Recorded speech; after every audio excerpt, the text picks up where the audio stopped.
అనుదినమన్న శ్రోతలకు మన ప్రభువును రక్షకుడై ఉన్న యేసుక్రీస్తు యొక్క సరిసాటి లేని మహా గొప్ప పరిశుద్ధమైన నామమునందు శుభములు. నేడు 2025 సంవత్సరము జూలై మాసము 2వ తారీఖు బుధవారం నాటి ధ్యానాంశము రిబ్కా యొక్క భుజము.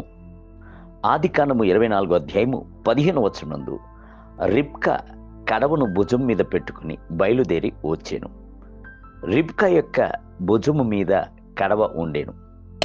ఆ కడవలో ఉన్న నీళ్లు ఆమె యొక్క కుటుంబమునకు మాత్రము గాక ఆ స్థలమునకు నూతనముగా వచ్చిన ఎలియాజరుకును అతని యొక్క ఒంటెలకు కూడాను సరిపోయిందై ఉండెను.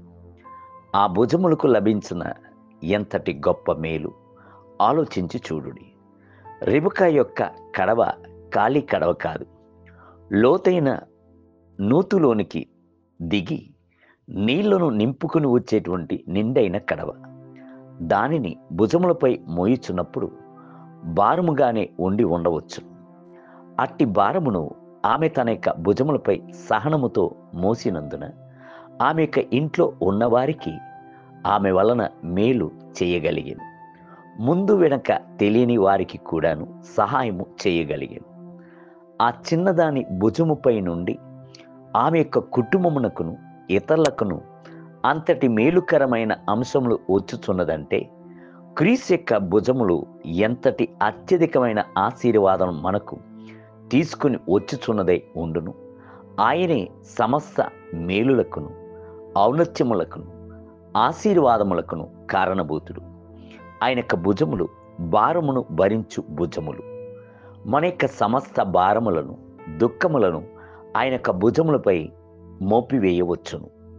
మన యొక్క చింతలను బాధలను కన్నిటిని ఆయనపై మోపివేయవచ్చును.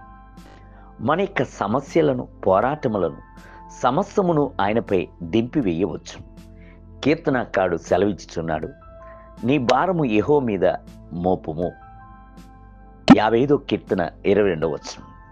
పేతురు సెలవిచ్చున్నాడు, ఆయన మిమ్మును గూర్చి చింతించుచున్నాడు గనుక మీ చింత యావత్తును ఆయన మీద వేయుడి. పేతురు రాసిన మొదటి పత్రిక 5వ అధ్యాయం 7వ వచనం. అవును, ప్రభు మిమ్ములను గూర్చి చింతించుచున్నవాడు. ఆయన మిమ్ములను ఆదరించును. ఆయన యొక్క భుజములపై బలమైన భుజములు మీ యొక్క సమస్త భారములను భరించుటకు శక్తి గలదై ఉన్నది. ఎంతకాలము మీ యొక్క విచారములను మీరే భరించుచూనే ఉందురు?